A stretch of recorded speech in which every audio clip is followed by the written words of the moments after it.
Have you ever wished you could read people's minds? What if I told you that you don't need psychic powers to understand what someone is thinking or feeling?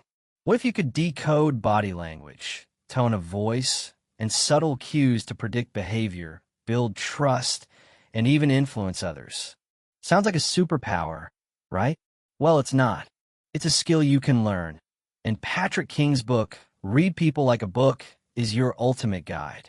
Imagine being able to walk into a room and instantly know who's confident, who's nervous, and who's hiding something. Imagine being able to tell if someone is genuinely interested in what you're saying or just politely nodding along.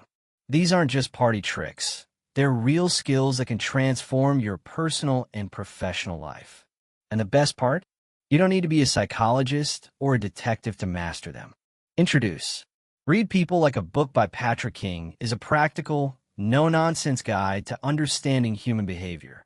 King, a renowned social skills and communication expert, breaks down the science of reading people into actionable steps. Whether you're navigating a tricky conversation, negotiating a deal, or just trying to connect with someone on a deeper level, this book gives you the tools to decode what people are really saying, even when they're not speaking. Why is this book worth summarizing? Because in a world where communication is key, being able to read people is like having a cheat code for life. It can help you in your career, relationships, and even your personal growth. So, let's dive into the key insights from this game-changing book. 1. The power of nonverbal communication. Did you know that over 90% of communication is nonverbal? That means words are just the tip of the iceberg. Patrick King emphasizes the importance of paying attention to body language, facial expressions, and tone of voice. For example, crossed arms might indicate defensiveness, while a genuine smile involves the whole face, not just the mouth. By tuning into these cues, you can get a clearer picture of what someone is really feeling.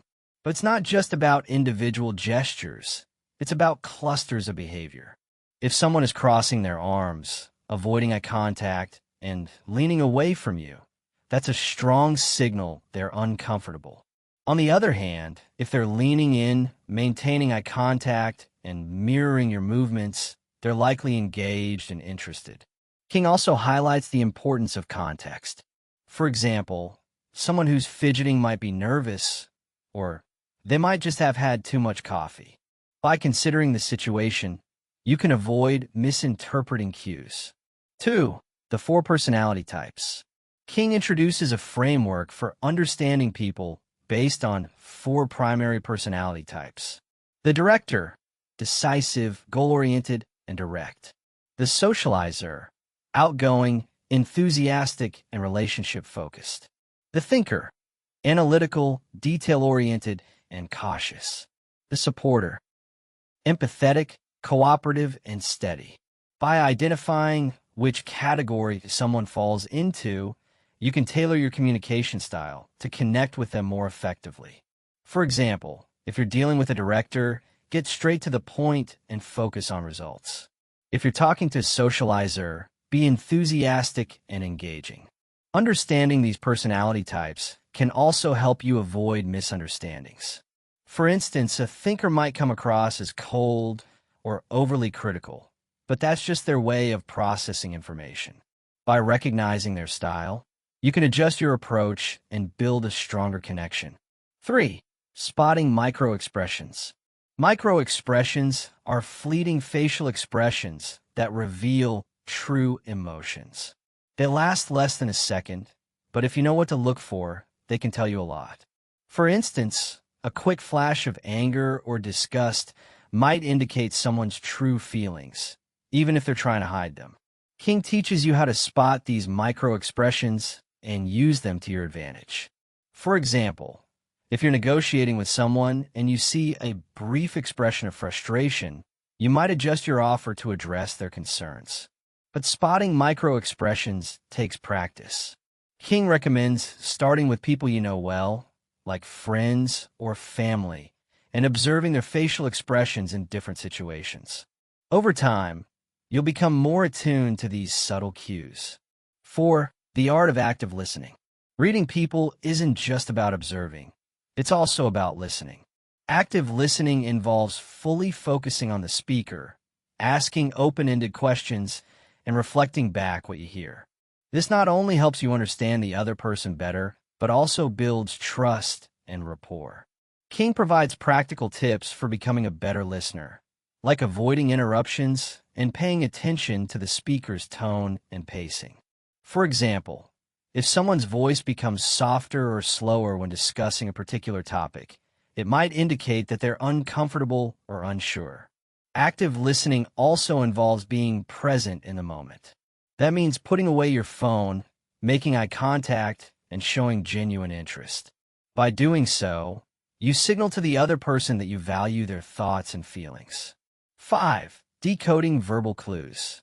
Words matter, but so does how they're said. King explains how to analyze speech patterns, word choices, and even pauses to uncover hidden meanings. For example, someone who frequently uses I statements might be self-focused, while someone who says we a lot might be more collaborative. Similarly, a sudden change in tone or pace could indicate discomfort or deception. For instance, if someone's voice becomes higher-pitched or faster when answering a question, it might suggest they're nervous or hiding something. King also discusses the importance of context when interpreting verbal clues.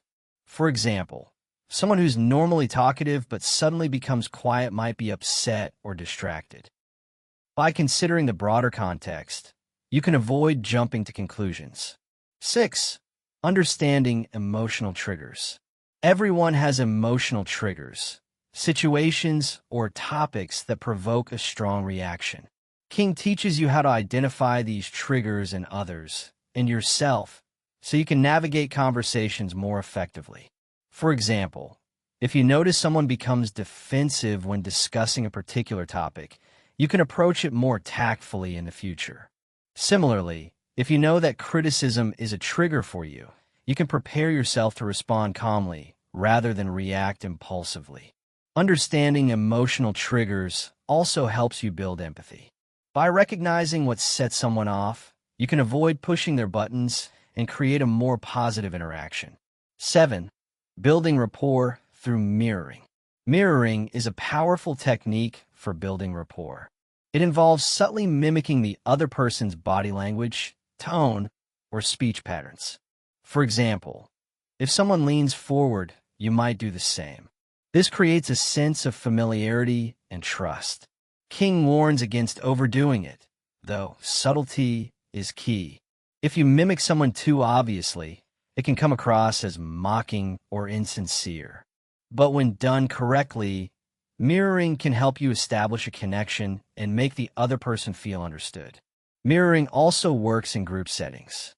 For example, if you're in a meeting and you notice that everyone is speaking in a calm, measured tone, adjusting your own tone to match can help you fit in and be taken more seriously. 8. Detecting deception. Ever wonder if someone is lying to you? King shares strategies for spotting deception, such as inconsistencies in their story, excessive detail, or avoidance of eye contact. He also emphasizes the importance of looking for clusters of cues rather than relying on a single sign. For example, if someone is avoiding eye contact, fidgeting, and giving overly detailed answers, it might indicate that they're not being truthful. But if they're just avoiding eye contact because they're shy, that's a different story. King also discusses the role of intuition in detecting deception. Sometimes, your gut feeling can pick up on subtle cues that your conscious mind misses. By paying attention to your instincts, you can become a better judge of character. 9. The role of context. Behavior doesn't happen in a vacuum. King stresses the importance of considering the context when reading people. For example, someone who's fidgeting might be nervous, or they might just have had too much coffee. Context also includes cultural differences.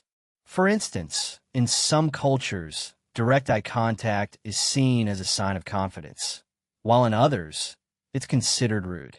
By being aware of these differences, you can avoid misinterpreting behavior. King also encourages readers to consider the broader context of a situation. For example, if someone is unusually quiet at a party, it might not be because they're unfriendly. They could just be tired or preoccupied. 10. Applying these skills in real life. The final section of the book is all about putting these skills into practice.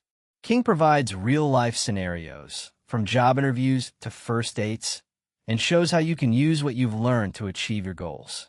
For example, in a job interview, you can use active listening to build rapport with the interviewer and mirror their body language to create a sense of connection. Or on a first date, you can pay attention to nonverbal cues to gauge the other person's interest and adjust your approach accordingly.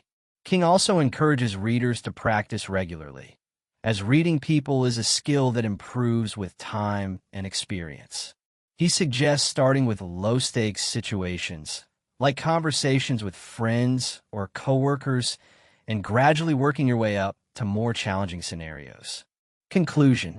So, there you have it, the key insights from Read People Like a Book by Patrick King.